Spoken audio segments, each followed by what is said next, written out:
We're cutting costs, and your position is no longer needed, Trent said casually, leaning back in his high-end leather chair with a careless shrug. Appreciate the effort, Granny. I sat frozen across from him in his large corner office, still holding the certificate from Jenna's completed training program, still warm from handing it to him moments earlier.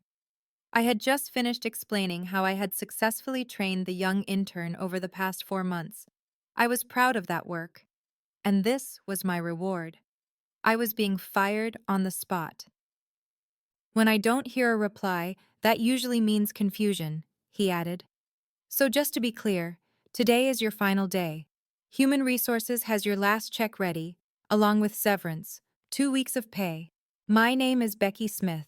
I'm 61 years old, and after spending 7 years as the project coordinator at Everline Urban Design in Omaha, Nebraska, I had just been dismissed. 7 years of making sure every permit was filed properly, every timeline stayed on track, and every legal requirement was handled without mistakes. All of it erased in a 3-minute conversation on a Friday morning. Budget cuts. The words felt hollow as I finally spoke, trying to keep my voice steady. This was the same week we locked in the $35 million Riverside development contract. Trent adjusted his expensive tie and avoided my eyes just long enough to look uncomfortable. It's a strategic restructuring, he said smoothly. Jenna will be stepping into your role now that her training is complete. Jenna Blake, the 24-year-old intern I had been guiding since March. The one I patiently taught everything about city codes, contractor systems, and permit procedures. The one with no real background in urban development, but thousands of social media followers. I understand, I said quietly, pulling my dignity together like protective armor. Will there be a transition period? The Riverside project still has several key permits waiting. That won't be needed, Trent replied, already scrolling through his phone. You trained her well. She's ready. I knew that wasn't true. 4 months of lessons couldn't replace 7 years at Everline, or the nearly 3 decades I had worked in this field before joining the company. But arguing would change nothing. Human Resources will help you pack up, he added, standing to signal the end of the meeting. Security will escort you out by noon.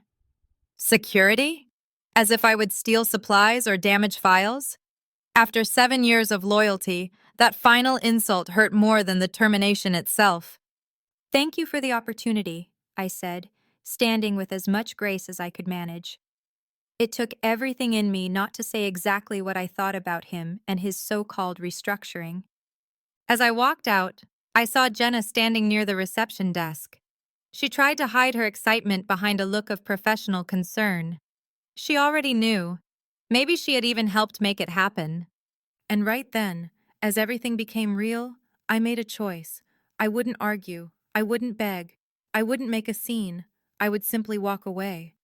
What they didn't realize was how badly this would backfire.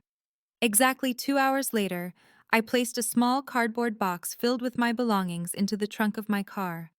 I sat behind the wheel and finally let myself process what had just happened. 7 years of hard work ended with budget cuts, Granny, and a security escort. Everline wasn't where my career began. Most of my professional life had been spent at major firms across Omaha's development world. But 7 years ago, when the housing market collapsed and layoffs swept through the industry, Trent had personally recruited me. We need someone who understands the system, he had said. Someone with real connections at city planning. Those connections had been key. They helped transform Everline from a struggling 5-person studio into one of Omaha's most promising design firms. The Riverside development was their biggest success so far, a $35 million mixed-use project that would reshape the riverfront downtown. I had spent months getting early approvals, calling in favors earned over decades. When Trent asked me to train Jenna, I agreed without hesitation. New talent matters, and I genuinely enjoyed teaching. For 4 months, I broke down every process for her, every form, every deadline, every hidden rule that could either freeze a project or move it forward. The zoning office prefers Tuesday submissions, I told her once. Harold reviews everything on Wednesdays, and he's far more flexible than the Thursday team. She listened carefully. She took notes. She asked smart questions. I believed she truly wanted to learn. I even defended her when others complained about her nonstop posting online. She's young, I said, but she's learning fast and putting in the effort. What I didn't see were the private lunches with Trent, the closed-door meetings, the quiet way she presented herself as the future, while subtly making me look like the past. I turned the car key, but didn't pull out right away. Instead, I picked up my phone and called my daughter, Catherine. "Mom, shouldn't you be at work?" Catherine answered, clearly surprised to hear from me in the mid-morning. "Not anymore," I said, my voice finally breaking. "I was fired today." "What? Why?" Her shock and anger hit instantly. I told her everything. The sudden dismissal, the humiliating severance, being replaced by the very intern I had trained. "That's age discrimination," she burst out. "You can sue them." "Maybe," I replied as I signaled to exit the parking garage, "but a lawsuit might not be my first move." "What do you mean by that?" Catherine asked carefully. She knew me too well. "Nothing," I said lightly. "I just need time to think." What I truly needed to think about was how to properly remind Everline of what they had just thrown away. That evening, I sat at my kitchen table with a cup of tea and my laptop open in front of me. The shock had worn off, replaced by a low, steady anger I rarely allowed myself to feel. I wasn't only upset about losing my job, I was furious about how it was done. The disrespect, the coldness, being tossed aside like worn-out equipment after years of loyalty. I opened a folder I had kept carefully updated for years. It held digital copies of every permit, every application, and every approval I had secured for Everline's projects. I focused closely on the Riverside development files. What Trent and Jenna failed to understand, or never bothered to learn, was that these weren't just routine forms filed through ordinary channels. 3 years earlier, the city of Omaha had personally reached out to me for help improving their approval process for large-scale developments. The city planning office was constantly short-staffed and buried under complex cases. Harold, the senior planning officer, had known me for decades and trusted my accuracy and honesty. Together, we created a solution. I formed Smith Regulatory Consulting, LLC, to serve as the official bridge between developers and city planning. The arrangement helped everyone. The city got a reliable expert who understood both sides. Developers received faster processing, and I earned extra income along with the security of having my own business. Everline had always known about this setup. In fact, it was one of the main reasons they hired me. What they failed to realize, likely lost in their rush to trade experience for youth, was that my company wasn't just a middle step. It held real authority over the Riverside permits. Every critical document had been filed under my LLC, and my digital signature was required for final approval. Without me, the process stopped cold. I closed my laptop and took a slow sip of tea. I had choices. I could sign off on everything as a professional courtesy and let Everline continue without delay. That would be the kind, easy path. Or I could remind them exactly what they lost when they fired me. My phone buzzed with a message from Catherine. "Don't do anything rash, Mom. Talk to a lawyer first." I smiled quietly. My daughter really did know me too well. The next morning, Saturday, I called my friend Victoria, an employment attorney.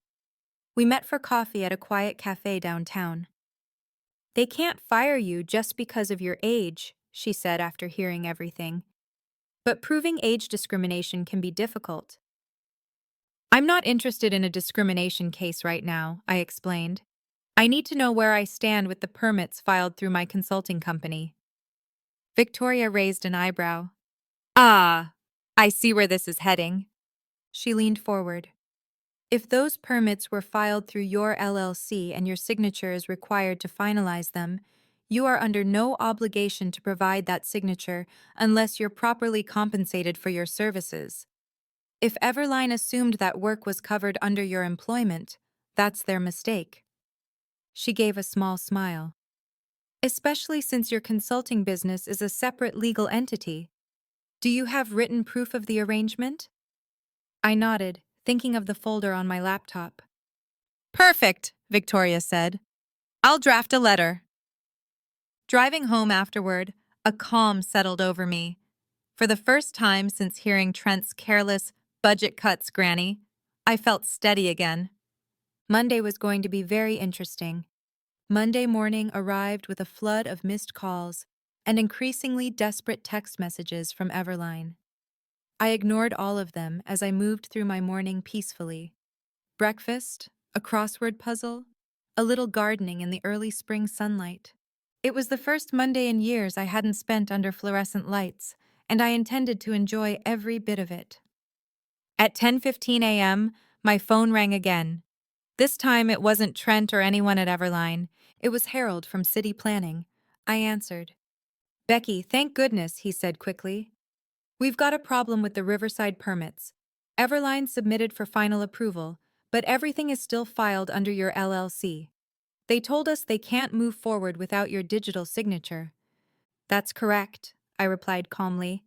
My firm is the official liaison for that project. They say you're no longer involved, Harold continued. Something about restructuring. My employment with Everline ended Friday, I explained. But my consulting company's role in the permits is entirely separate. There was a pause. I see, Harold said slowly. That puts us in an awkward position. The city can't proceed without your approval, but Everline wants us to bypass you. That's not allowed under our agreement with the city, is it? I asked. No, it isn't, Harold confirmed. The fast-track system we created requires your verification. Without that, they'll have to submit everything through standard processing. And how long would that take? Harold laughed softly. For a project like Riverside, months at minimum, and they'd lose their priority spot. After the call ended, I checked my phone. 3 more missed calls from Trent. The newest voicemail sounded very different. Becky, listen. I think there's been a misunderstanding. We really need to talk about the Riverside permits. Please call me back as soon as possible. I smiled. The fear in his voice was clear.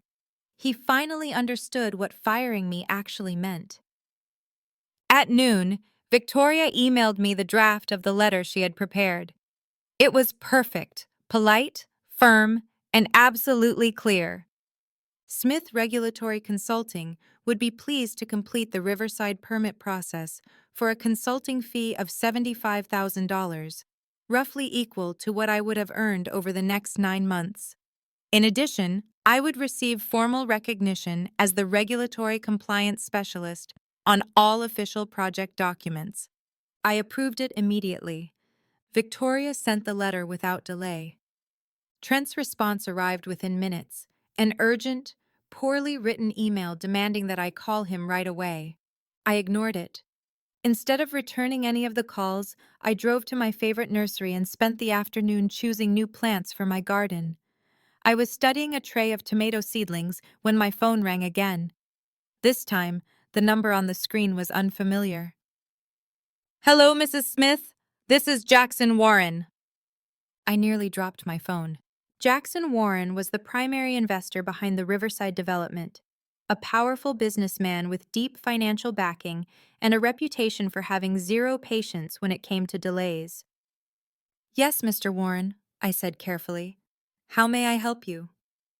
I've been told there's a problem with the Riverside permits, he said. His voice was firm but not hostile. Trent Callahan doesn't seem able to explain the situation clearly. I'd prefer to hear directly from you. We agreed to meet the following morning at his downtown office. When I arrived home later, I found an email waiting in my inbox from Jenna Blake. The subject line read, "Please help." The message itself managed to sound both apologetic and patronizing at the same time. Becky, I know you're probably upset about the restructuring, but delaying the Riverside project is only damaging your professional reputation. Please be reasonable and just sign off on the permits. I'd be happy to make sure your name is included in the acknowledgments. Acknowledgments. After being fired and replaced, she thought a small mention would be enough to resolve everything. I didn't reply. I deleted the email, poured myself some tea, and returned to planning my garden. Tomorrow's meeting with Jackson Warren was going to be very interesting. Tuesday morning, I dressed with intention. Instead of my usual casual office clothes from Everline, I chose an elegant navy suit I rarely wore. I arrived at Warren Development's modern downtown headquarters 15 minutes early and was promptly guided into a large conference room with floor-to-ceiling windows overlooking the same riverfront the Riverside project was meant to transform.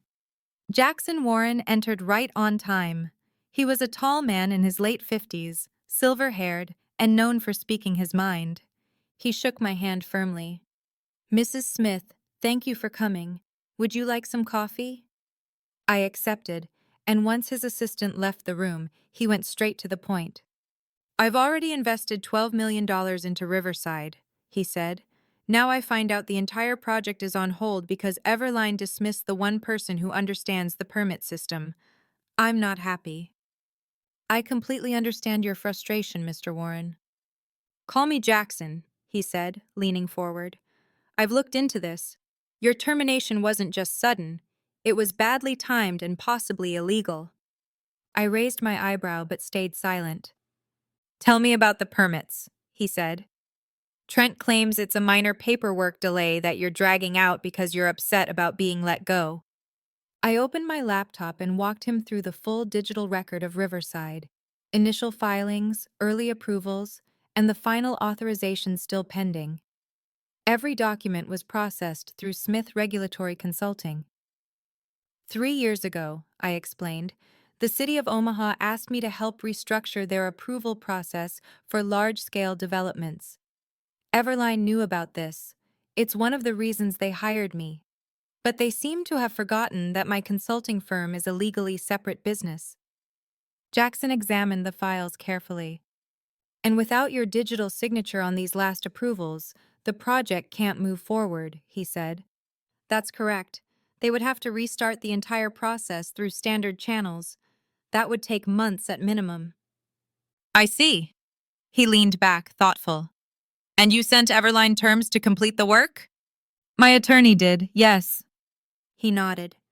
"A consulting fee and professional credit, $75,000. About 9 months of the salary they no longer wanted to pay you, plus recognition for your role." "That's right. And their response was to demand an urgent phone call instead of addressing the terms." "Yes." "Typical," Jackson muttered. He sat quietly for a few seconds, then made up his mind. "Mrs. Smith, Becky, I'd like to make you an offer that completely removes Everline from this situation." That caught me off guard. "I'm listening." "Warren Development will contract directly with Smith Regulatory Consulting for the remainder of the Riverside project," he said. "Same fee you proposed to Everline, plus performance bonuses tied to key regulatory milestones. You would work directly with my team." I kept my face composed, despite the surprise. "And Everline?" I asked carefully. "That's between me and them," Jackson replied with a cool smile. "But based on how they've handled this mess, I'm seriously reconsidering our entire partnership." We ended the meeting with a firm handshake and instructions for Victoria to review the official contract that would arrive later that afternoon. As I walked to my car, my phone buzzed. A text from Trent. "Emergency meeting about Riverside today at 3 p.m. Your presence requested. We will pay the consultation fee." Too late, I thought. Far too late. When I got home, I found an elaborate flower arrangement waiting on my porch. A small card was tucked into the ribbon. "So sorry about the misunderstanding. Please call Trent ASAP. We need you. Jenna." I carried the flowers next door and placed them on my elderly neighbor's porch instead. She would get far more joy from them than I ever could. Then I called Victoria to update her. Warren Development is offering to match the fee we proposed to Everline, I said, plus performance bonuses, and I'll be working directly with Warren's team. Cutting Everline out completely, Victoria said with an impressed whistle. That's quite a turn of events. Did he say what this means for his relationship with them? He said he's reconsidering it. I get the feeling Trent has a lot of explaining to do, I said. I'd imagine so, Victoria replied calmly. Send me the contract as soon as it arrives. And for now, I strongly suggest you keep ignoring Everline's increasingly frantic attempts to reach you. I spent the rest of the afternoon in my garden, planting the seedlings I had bought the day before. The simple act of digging into the soil and placing young plants into the ground felt grounding and peaceful. I pictured the harvest that would come months from now. In a way, it reflected what was happening in my own life, starting fresh after being uprooted, planting the seeds for what came next. By Wednesday morning, word of my agreement with Warren Development had spread throughout Omaha's close-knit development community. My phone never stopped buzzing. Former coworkers, developers, and even reporters reached out, all wanting details. Trent's desperation escalated sharply. First came an email offering me an immediate consulting contract at double the fee I had requested. When I didn't respond, he left a voicemail. Becky, please, he begged. We need to talk. Warren is threatening to remove Everline from the Riverside project completely. This could destroy us. I'll give you whatever you want. You can have your old job back with a raise. Just call me. The fear in his voice was almost enough to make up for budget cuts, Granny. Almost, but not quite. At noon, Victoria called with an update. Warren's legal team has sent over the contract, she said. I've reviewed it and it's extremely favorable, much better than anything Everline could offer. How so? I asked. For starters, it's not limited to Riverside, she explained. Warren wants Smith Regulatory Consulting retained for all of his Omaha projects for the next 2 years, with an option to renew. The fee structure alone puts you comfortably into 6 figures, plus the performance bonuses. And Everline's involvement? I asked. That's where it gets interesting, Victoria said, and I could hear the smile in her voice. The contract includes a clause stating that Warren Development reserves the right to select or reject architectural partners for any of their projects. There's no guarantee Everline will remain on Riverside, or any future developments. I signed the contract later that afternoon. As I did, I felt a blend of quiet triumph and deep sadness. I hadn't set out to tear Everline down. I had given them 7 good years of loyal service. But they had made their decision when they decided I was disposable. By Thursday, everything had shifted again. Harold from the city planning office called me. Becky, you won't believe what's happening, he said. Trent Callahan has been calling every hour, trying to find some way around the permit requirements. When I told him that wasn't possible, he actually suggested our outdated dinosaur procedures needed to be modernized. I laughed. I assume that didn't go over well. About as badly as you'd expect, Harold chuckled. The planning director reminded him those dinosaur procedures protect public safety and legal compliance. Then he asked if Everline was officially backing out of the expedited process we built with your consultancy. Trent changed his tone very quickly after that. Later that same day, I met with Jackson Warren and his project team to formally begin the transition. As we sat in Warren Development's polished conference room, Jackson made an unexpected announcement. I've decided to terminate Everline's contract for the Riverside development, he said calmly. Their handling of the permit process shows a lack of professional judgment I'm not willing to risk on a $35 million project. What about the architectural plans they've already completed? I asked, stunned by how decisive he was. We own all plans and specifications under the contract, he explained. I've already contacted Hartman and Associates to take over. They've agreed to carry forward the designs with only minor revisions. Hartman and Associates was Everline's biggest competitor in Omaha. The irony wasn't lost on me. Turning to me, Jackson smiled. Now let's get this project back on track. With your expertise guiding our regulatory compliance, I'm confident we can recover the lost time. As the meeting continued, I felt energized by the challenge ahead. At 61, I had been dismissed as outdated, a granny whose experience no longer mattered. Now, I was the lead regulatory consultant on the biggest development project in Omaha, reporting directly to one of the city's most powerful investors. Sometimes, losing your job is the best thing that can happen, especially when the people who fired you never realized what they were throwing away. The headline in the Monday edition of the Omaha World Herald business section told the story clearly. Warren Development drops Everline from Riverside project over permit mismanagement. The article detailed how the $35 million project would continue under new architectural leadership, with Smith Regulatory Consulting overseeing all regulatory compliance. It even included a quote from Jackson Warren. In development, experience and relationships matter. We've brought in the best regulatory compliance specialist in Omaha to ensure this project moves forward smoothly for the benefit of the community. The best part was the small photo beneath the article, me standing with the Warren development team at the permit office, my digital signature finalizing the approvals that had been stalled just 1 week earlier. I saved the newspaper beside the termination slip Trent had handed me just 10 days before. The contrast was impossible to ignore, from being fired with a pitiful 2-week severance to being featured as a key consultant on Omaha's most important development. Catherine called shortly after the article went live. "Mom, you're famous," she laughed. "And I just heard through the grapevine that Everline is in total chaos." "Oh?" I replied, trying to sound mildly curious instead of deeply satisfied. "Apparently, they've already lost 2 more clients who no longer trust their ability to manage permits without you. And Jenna, she's been moved to social media strategy after she couldn't figure out how to submit a basic variance application." I couldn't help but smile at that. Social media strategy, I said. Exactly what she was actually trained for. "It's not just Riverside either," Catherine continued.